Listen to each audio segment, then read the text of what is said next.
इसलिए तो कोई भी इंसान जिसका बर्थ हुआ है वो इस काल के चक्कर से बच नहीं सकता। ठीक? इसीलिए आपके चार्ट में दो प्लेनेट सबसे इंपॉर्टेंट है, एक सैटर्न एक जुपिटर।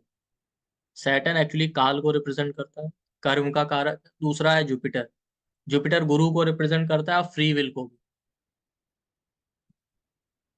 आप कभी भी देखिए अपने चार्ट में जुपिटर किसी भी हाउस से ट्रांजिट कर ले, बिना सैटर्न और जुपिटर के कोई इवेंट नहीं। जुपिटर किसी भी हाउस से ट्रांजिट कर जाए तो आप सोचेंगे कि हाँ ये होना चाहिए, ये काम मुझे करना है, लेकिन होगा तब तक नहीं जब तक वहां पे सैटर्न का इन्फ्लुएंस ना हो।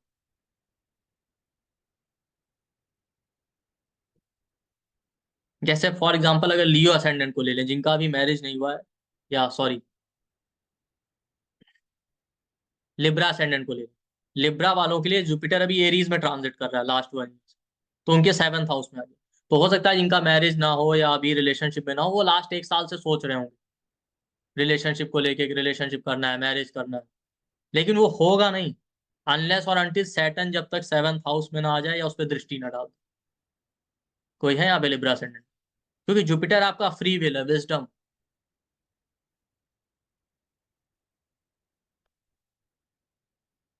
जी हाँ सुशांत जी बताएं। हाँ, तो मेरा भी लिब्रा है and Jupiter is in D1 7। जैसे आपने बोला, लाइक मेरा अभी तक शादी हुई नहीं, 5 इयर्स ओल्ड, अब तक हुआ नहीं। ये हाँ तो लास्ट प्रैक्टिकल 1 ईयर से आपको ऐसा लग रहा होगा कि हाँ मैरिज करना चाहिए, मैरिज को लेके सोचना ठीक है। हाँ जी, हाँ जी, हाँ जी, बट वो नहीं रहा। लेकिन हाँ हो नहीं रहा, वो होगा जब तक सैटर्न का इन्फ्लुएंस ना आ जाए। हालांकि अभी तो देखिए सैटर्न का भी दृष्टि पड़ रहा है, ठीक है, हाँ इस जी। ईयर से। ठीक है, लेकिन अब वो डिपेंड करेगा आपके चार्ट और उसके ऊपर। लेकिन करेक्ट। अभी स्ट्रॉन्ग चांस ये हो सकता है, लेकिन अब वो आपकी दशा है कौन सी, आपके चार्ट में योग क्या है। लेकिन जुपिटर से पहले जब तक सैटर्न का दृष्टि नहीं था तब तक इतना स्ट्रॉन्ग वो नहीं। करेक्ट आप सर, राहु महादशा का एंड है, राहु माह से एंड अप्रैल से गुरु महादशा। Thank you. Thank you. तो कहने का मतलब ये है कि जुपिटर जब जब जिस जिस हाउस से जा रहा है ना ट्रांजिट कर, इसीलिए जुपिटर 1 साल में राशि चेंज कर देता है। तो वो आपकी फ्री विल दिखाता है और विजडम को दिखाता है। जुपिटर पॉजिटिविटी का कारक है। तो वो क्या है ना कि आपके जिस हाउस में जुपिटर ट्रांजिट करेगा वहां आपका आपको एक पॉजिटिव होप मिलता है कि हाँ शायद अब ये काम मेरा इस साल हो सकता है। फर्स्ट हाउस में गया तो फर्स्ट हाउस के रिगार्डिंग, सेकंड हाउस में गया फैमिली पैसे के रिगार्डिंग, थर्ड हाउस है जो ट्रैवल है आपका सिबलिंग के रिगार्डिंग, 7th हाउस में गया तो मैरिज को लेके आपके अंदर एक उम्मीद पैदा होगी कि हाँ शायद मैरिज हो सकता है, बिजनेस हो सकता है। एक पॉजिटिविटी देता जाता है और आप उसी तरीके से सोचना शुरू करते हैं क्योंकि आपका विजडम सही गलत की जो सोच है वो जुपिटर है। 9th हाउस में 8th हाउस में गया एस्ट्रोलॉजी सीखनी है, साधना करनी, लेकिन वो फ्री विल जरूर है लेकिन वो होगा नहीं। मैनिफेस्ट तब होगा जब वहां पे सैटर्न का इन्फ्लुएंस है। इसलिए आप देखिए प्लेनेटरी मूवमेंट में जुपिटर आगे आगे चलता है, ठीक, पीछे पीछे सैटर्न आता है। सैटर्न 2.5 ईयर में राशि चेंज, जुपिटर 1 साल। क्यों? क्योंकि जुपिटर का आगे आगे गोचर ये बता रहा है ना कि पहले कोई भी डिसीजन आपने वहां पे आपका फ्री विल होता है। अब आप उसको सही डिसीजन ले रहे हैं कि गलत ले रहे हैं, वो आपके पास पूरा फ्री विल रहता है जब तक कि सैटर्न का इन्फ्लुएंस नहीं आया। जैसे ही पीछे से सैटर्न का इन्फ्लुएंस आ जाएगा या सैटर्न की दृष्टि आ जाएगी ना, तो फिर वो इवेंट होना फिर आपकी नहीं चलेगी। सैटर्न कहते हैं ना कर्म कारक या काल। तो जुपिटर का आगे आगे गोचर में चलना या प्लेनेटरी मूवमेंट में जुपिटर का आगे आगे ट्रेवल करना वो ये बता रहा है कि पहले आपके पास हर चीज के लिए नेचर ने फ्री विल दी। भगवान पहले आपको पूरा मौका दे, आप सोच लीजिए अच्छा बुरा क्या करना है क्या नहीं। पहली बॉल आपके उसमें होती, बाद में उनका प्रभाव आता है। फिर वो कहते हैं कि अच्छा ठीक है अब आपने सोच लिया इसे 1 साल तक जो करना था, अब हम करेंगे जो करना, फिर आपकी नहीं चलती। सैटर्न आ गया उसके बाद वो होना ही। अब वो डिपेंड करता है आपका थॉट कैसा, आपने सही सोचा था गलत सोचा था सही डिसीजन। इसलिए आप देखिए जब जब जिस जिस हाउस से जुपिटर का ट्रांजिट होगा उस हाउस में आपको ये फीलिंग आएगा कि हाँ अब ये काम मेरा हो सकता है। अब वो सही गलत है वो आपके चार्ट पे डिपेंड करता है, आपके सोचने पे। ये हो सकता है, ये करना चाहिए मुझे। 10th हाउस में गया कैरियर को लेके, 7th हाउस में है तो मैरिज को लेके, या जिस प्लेनेट के ऊपर गोचर कर। अब आपने अपना फ्री विल सही यूज किया होगा, आपने जो सोचा है सही डिसीजन लिया होगा, तो पीछे से सैटर्न आ रहा, सही चीजें हो जाएंगी। अगर आपने गलत ही थॉट सोचा है, गलत कुछ सोच लिया है, या गलत डायरेक्शन में फ्री विल यूज कर रहे हैं, तो सैटर्न आ रहा है तो नेगेटिव इफेक्ट मिलेगा। और हम क्या करते हैं, ब्लेम करते रहते हैं, अरे सैटर्न का ट्रांजिट यहाँ हुआ, हमारे साथ ऐसा हो। वो सैटर्न के ट्रांजिट की वजह से नहीं हुआ, पहले आपके पास मौका था, आपने ये नहीं देखा। और यही ट्रांजिट का गोल्डन रूल है।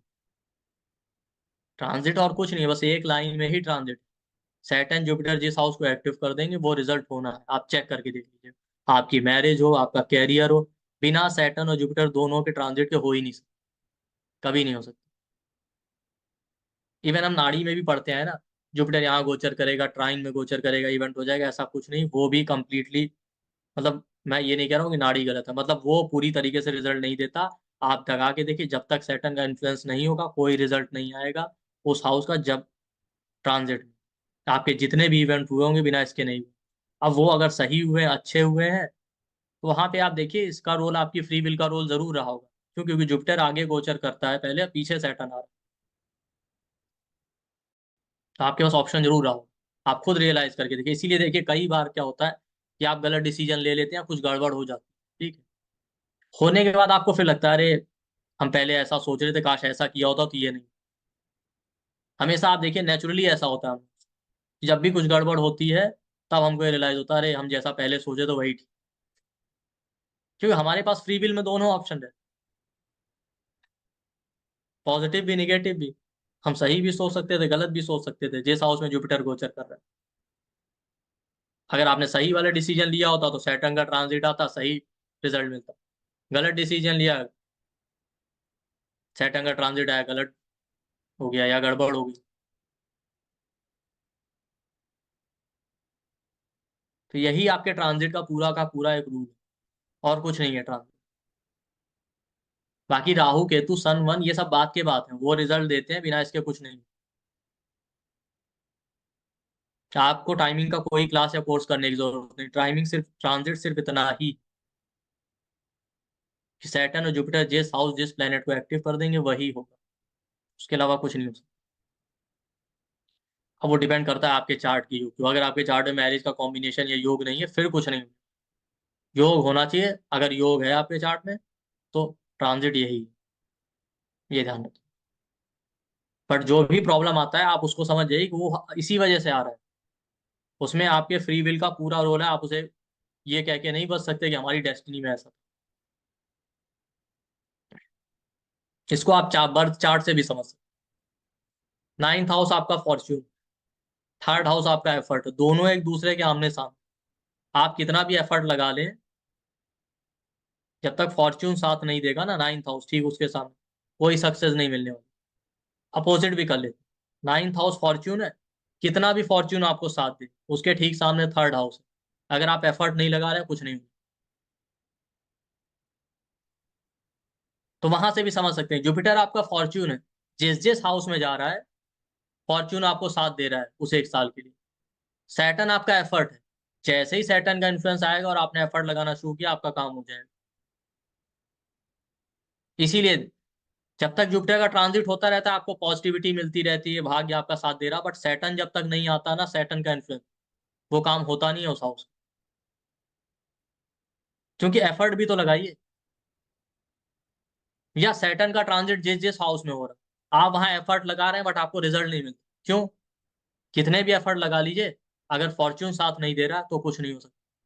या ब्लेसिंग होना चाहिए ना, जैसे ही जुपिटर आता है वहां पे, वहां के रिजल्ट मिलने में। तो दोनों के लिए ऐसा ही है, दोनों अकेले कुछ नहीं कर सकते। हाँ अजय जी बताएं, आपका फॉर्च्यून कहाँ? सर सविता माई सेल्फ, ये मेरे अच्छा। हस्बैंड के आईडी थी, बाय चांस ध्यान नहीं दिया।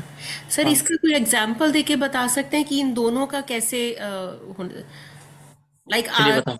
आज की हाँ डेट में जैसे जुपिटर अगर अभी एरीज बता रहा हूँ, में है।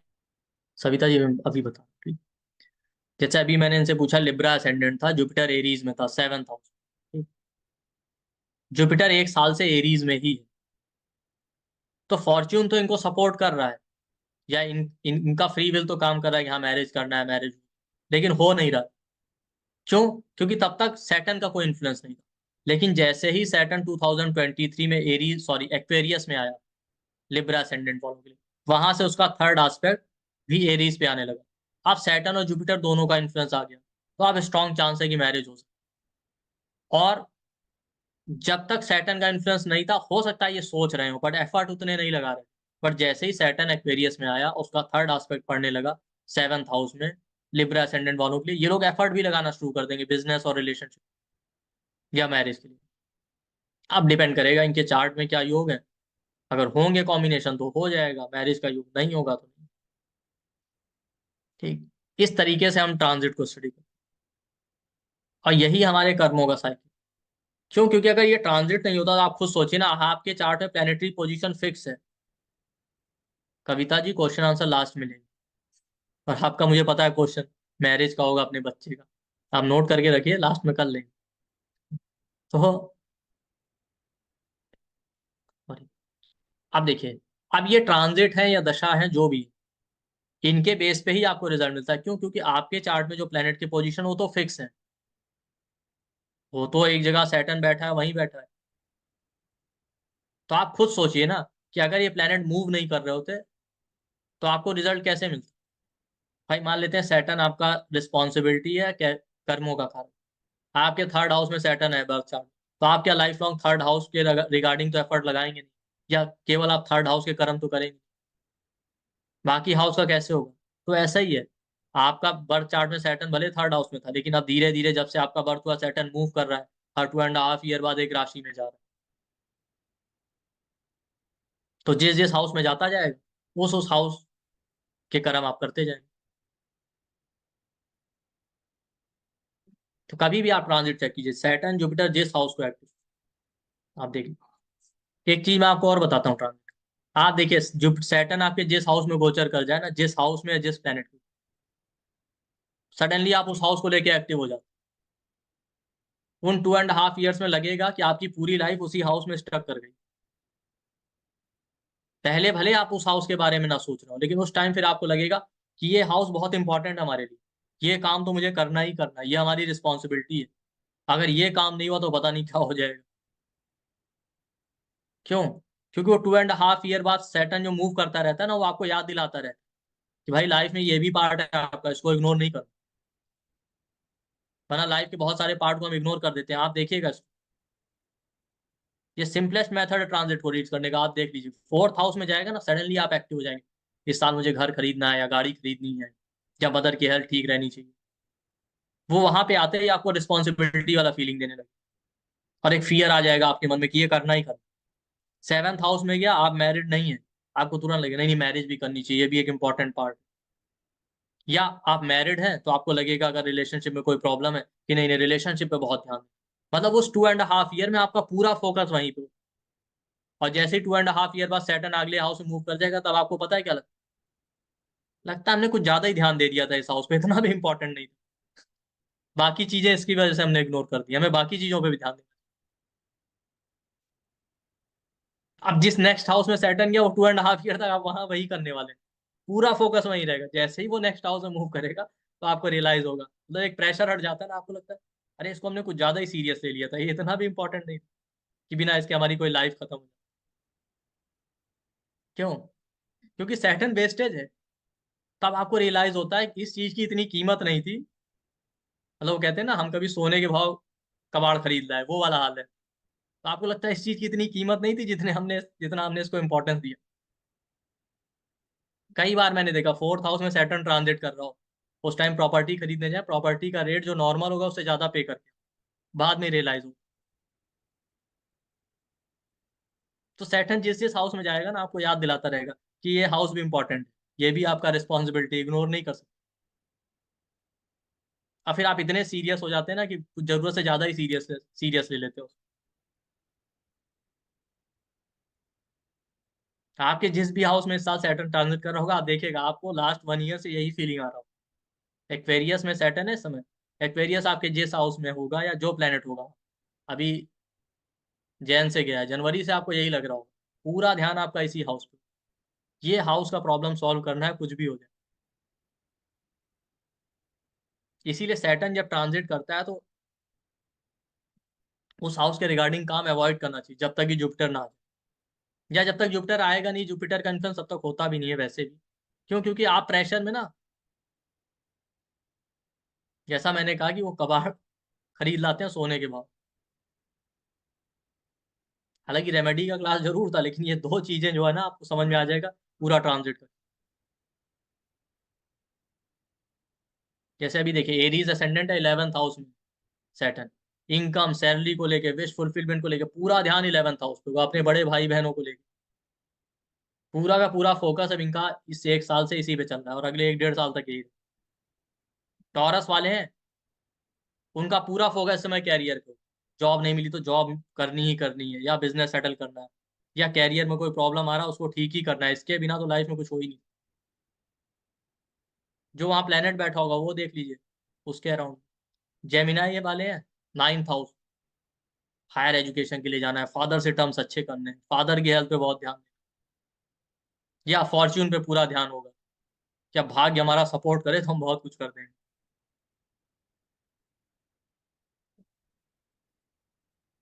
कैंसर वाले हैं पूरा फोकस उनका 8th हाउस में, इन लॉ से टर्म्स अच्छे करने हैं, इनहेरिटेंस को लेके, स्टॉक मार्केट, या साधना एस्ट्रोलॉजी ऑकल्ट में बहुत सारे कैंसर वाले साधना एस्ट्रोलॉजी स्पिरिचुअलिटी ऑकल्ट पे फोकस कर। और अपनी मैरिज को लेके, मैरिज का सस्टेनेंस है तो पूरा ध्यान उनका होगा, मैरिड लाइफ अच्छी करनी, पार्टनर से रिलेशन अच्छे होने चाहिए, कैसे भी करके रिलेशनशिप तो सुधारना ही सुधारना है पार्टनर। कैंसर वाले पूरे ये 1 साल से चल रहा है जनवरी से, और अभी 1 डेढ़ साल यही रहेगा। उसके बाद जैसे ही ये 9th हाउस में जाएगा उनको समझ में आएगा कि कुछ ज्यादा ही एस्ट्रोलॉजी में डूब गए थे और चीजों पे ध्यान देना चाहिए, या कुछ ज्यादा ही रिलेशनशिप को लेके फोकस कर रहे थे, बाकी चीजें हमने इग्नोर कर दी। कौन है यहाँ कैंसर वाला? कैंसर वालों, क्योंकि 8th हाउस से जब ट्रांजिट हो रहा है ना तो बहुत, 8th हाउस ट्रांसफॉर्मेशन का बहुत सीवियर ट्रांसफॉर्मेशन देता है।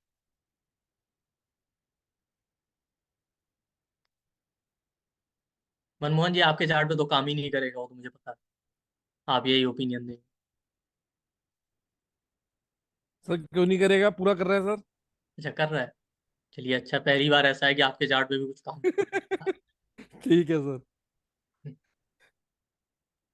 वो क्या राम जन्मभूमि का हो गया ना, मनमोहन सिंह के चेंज हो गए पूरे, इसके अंदर मैच कर रहा है। रहा है। लहरी जी आप ही बता दीजिए। हाँ सर, मेरा भी आपने तो कहा वही हो रहा है, सेम टू सेम डिक्टो, वर्ड टू वर्ड वही फील हो रहा है। जिन्हों पर काफी टाइम से बीच में एस्ट्रोलॉजी में इतना नहीं था, अभी बहुत डीपली मतलब ज्यादा ज्यादा।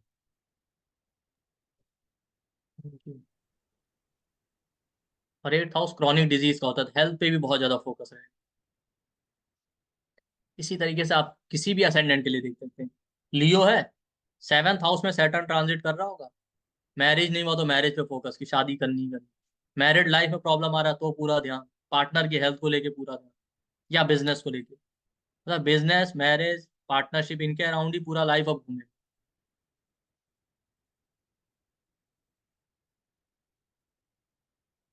वर्गो वालों के लिए आप देखिए, वर्गो वालों के लिए 6th house, 6th house disease का है, हेल्थ इशू आएंगे, अब इनका पूरा फोकस रहेगा अपना डेली रूटीन सही करना, वर्कआउट करना है।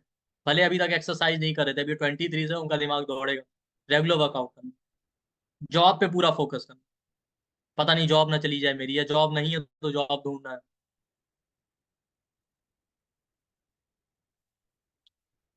इसके अलावा 6th हाउस में है तो खुद को मेंटली बैलेंस करने की।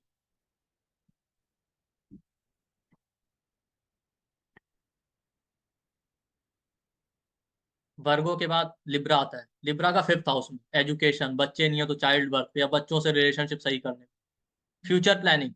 लिब्रा वालों का पूरा फोकस है मैं फ्यूचर प्लानिंग पे, कि फ्यूचर में ये करना है वो करना है, भले अभी तक नहीं सोच रहे होंगे आप, लेकिन पूरा ध्यान होगा फ्यूचर प्लानिंग, कि फ्यूचर के लिए क्या क्या प्लान, बच्चे को लेके, बच्चे के रिगार्डिंग, बच्चे की एजुकेशन, कुछ भी, बच्चों से रिलेशनशिप को लेके, लव रिलेशनशिप के मैटर। तो जितने लिब्रा वाले हैं वो नॉर्मली भले फ्यूचर ना प्लान करें, इस समय जरूर कर रहे होंगे 1 साल से, पूरा लंबा चौड़ा प्लानिंग होगा फ्यूचर पे। वो मैनिफेस्ट कितना होगा वो बात की बात। लिब्रा वाला कौन है? कोई है लिब्रा यहाँ पे? कोई फ्यूचर प्लानिंग वाला नहीं।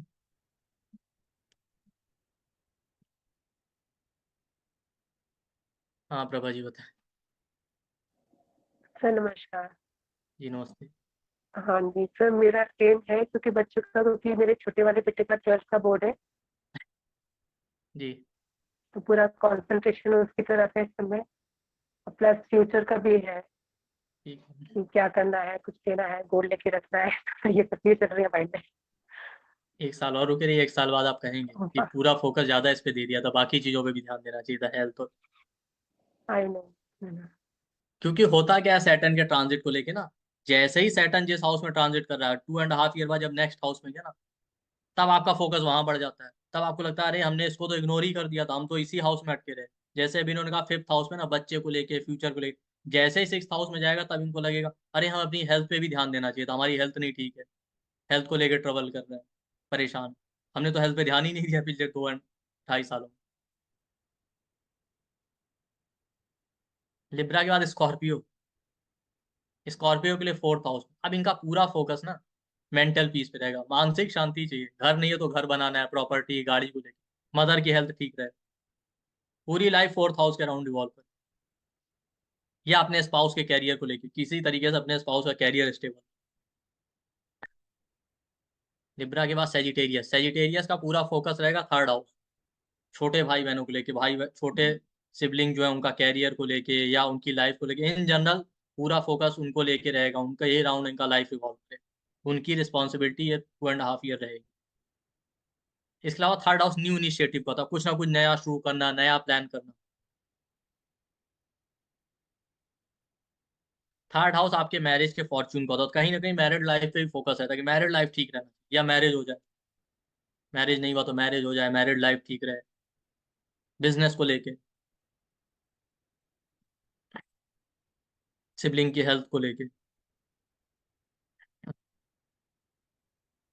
जैसे कि मेरा खुद का सेजिटेरियस असेंडेंट 3rd हाउस से ट्रांजिट कर रहा है, अभी पूरा फोकस है मेरा है कि अपने ब्रदर का स्टेबल करना है। कि वो अभी नहीं, वो पिछले 7-8 मंथ, 7-8 मंथ तो नहीं, हाँ लास्ट 1 ईयर से ही ऐसा चल रहा है, जब से सैटर्न एक्वेरियस में है। तो जो भी सेजिटेरियस वाले होंगे 3rd हाउस पे ही पूरा जितनी चीजें मैंने बताई, जैसे ही 4th हाउस में चला जाएगा ना, फिर आप देखिएगा इनको लगेगा अरे ज्यादा ही, हम तो मतलब ठीक है वो रिस्पॉन्सिबिलिटी थी, करना तो है ही है, लेकिन हम कुछ ज्यादा एफर्ट लगा देते थे।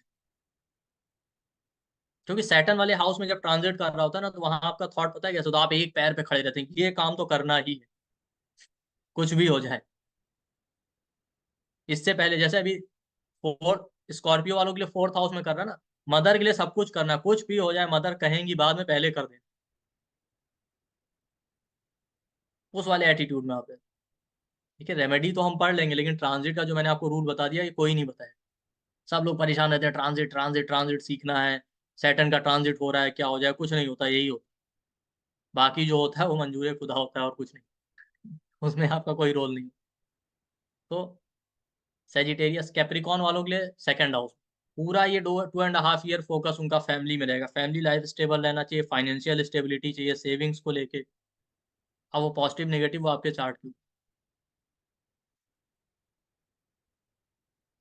ये पूरा 2nd हाउस को लेके, अपनी फूड हैबिट्स को लेके, अगर हेल्थ की प्रॉब्लम, फूड हैबिट सुधारना, फूड हैबिट पे ध्यान, सेविंग्स पे लेके कि सेविंग नहीं हो पा रहा है या सेविंग करना है, कुछ भी हो जाए, पैसे सेव करने।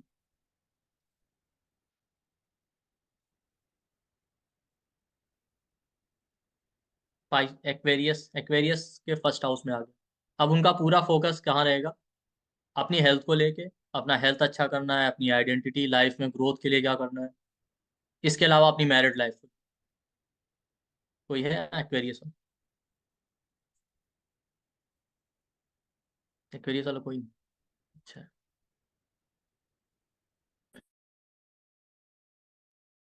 एक्वेरियस असेंडेंट, हाँ स्वाति होता है।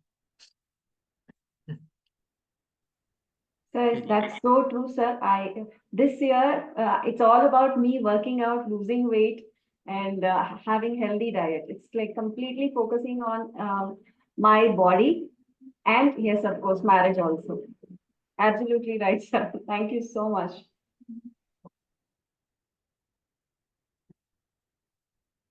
ठीक, मानसी जी आप बता दें।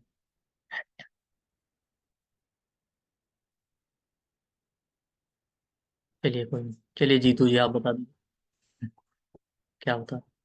हाँ सर, बिल्कुल ठीक है। मेरी वाइफ बहुत टाइम से परेशान कर रही थी कि मॉर्निंग वॉक किया करो, मॉर्निंग वॉक किया करो, थोड़ी सेहत ठीक रहेगी। तो वो नहीं नहीं, मैंने इस टाइम पे चालू किया। मैरिड लाइफ पे भी और ध्यान दीजिए। अभी देखिए हमारे यहाँ परसों न्यूज आई थी, एक वाइफ ने जी हस्बैंड से कहा गोवा ले चलिए, वो अयोध्या लेके चले गए, उसने डिवोर्स दे दी। ये न्यूज़ तो मैंने ही पढ़ी है सर, तब से मैं थोड़ा सीरियस ज्यादा हो गया हूँ।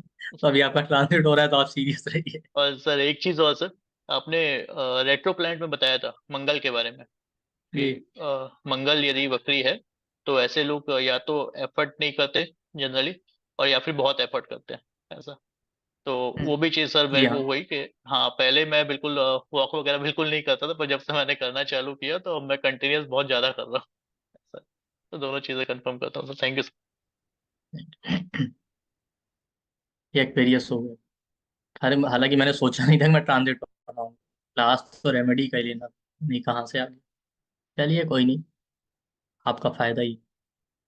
लेकिन ये 1 घंटे का लेक्चर ट्रांजिट का आप 3-4 बार सुन के अगर प्रैक्टिस कर लेंगे, दोबारा आपको कोई भी ट्रांजिट पे क्लास नहीं ज्वाइन करना, मेरा छोड़ के बाकी किसी का नहीं। खैर ऐसा नहीं है, मतलब ट्रांजिट का यही है गोल्डन रूल, और कुछ नहीं है। ट्रांस थोड़ा बहुत इधर उधर एक्सेप्शन है, बट ओवरऑल यही है। 90% केसेस में आप ट्रांजिट को प्रेडिक्ट कर लेंगे और इवन टाइम कर लेंगे अगर आपने सीख।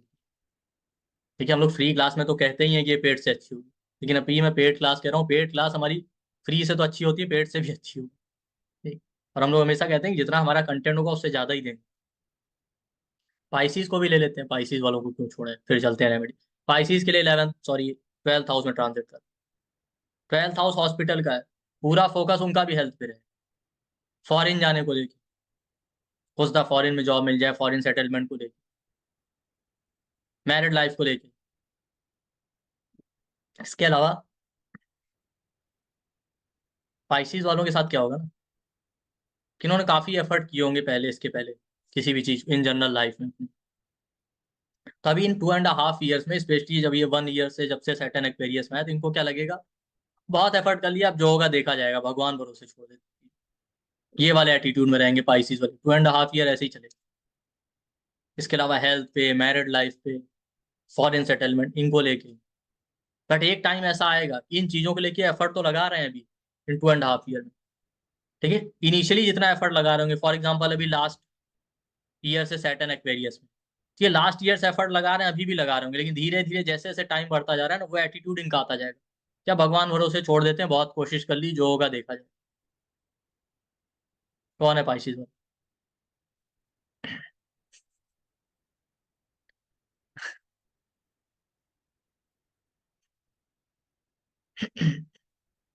हाँ सविता जी बताइए, चलिए आप पहले भी हाथ रेस किया।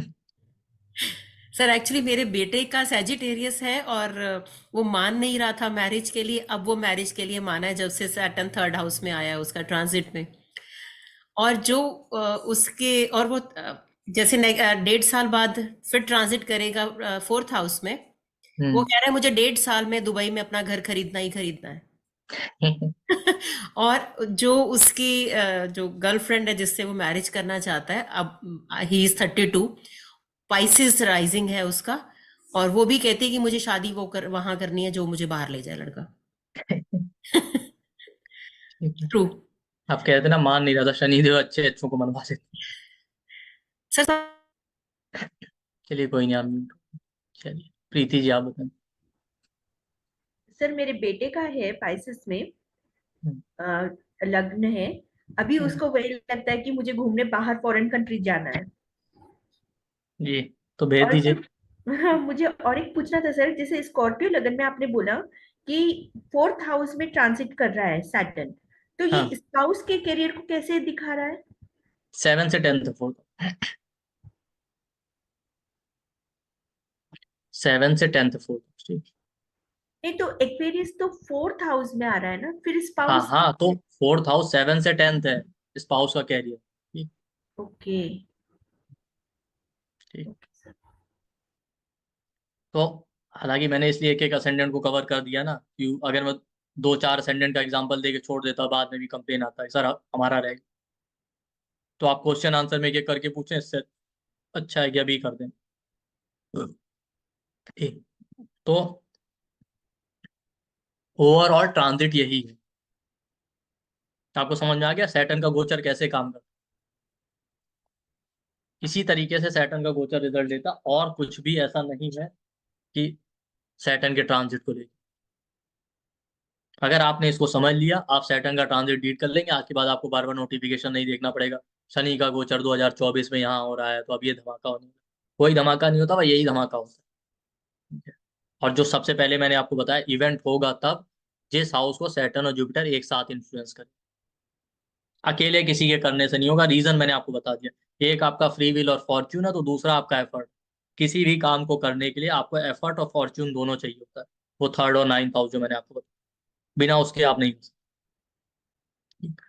तो चलिए, ट्रांजिट का क्लास नहीं था, लेकिन फिर भी कुछ आपको एक्स्ट्रा मिल गया। बात